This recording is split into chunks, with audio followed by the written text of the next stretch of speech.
Projeto de Bahia Príncipe Dom Pablo Collection na Cerro Colorado, mas cerca de vira uma realidade. Chamar-se o Ministro de Ber a receber Forimandi Adolfo Castellanos, representante do grupo Pinheiro, é documento necessário para a continuação do projeto de hotel Bahia Príncipe Dom Pablo Collection na Cerro Colorado. O projeto toma um pouco mais tempo com a espera de Bina, entre outros tempo que o processo toma para compilar o documento necessário para traspasso de terreno, à vez a entrega oficial de plano preliminar de construção, para o processo na DEUE também cana pareu. Se turcos cana maneira me está espera que a construção por iniciar ainda promete a ser. Senhor Castellanos a indicar que mirando com a cai atrás no início de construção, não está primeira de abrir o hotel não em outubro de 2016, sino na 2017, onde que fecha ainda me se vai estipular, tendo em conta também que o high season de Europa ou o high season de América. O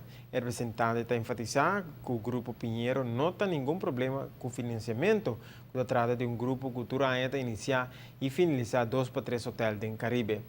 Se trata de inversão em custa de 122 milhões de dólares para a primeira fase, que inicialmente estava a 3 em câmara, mas agora havia 4 em câmara devido à demanda. Además, tem margem de 75 câmaras mais, segundo o senhor Castellanos, e está provável que não lo construir também.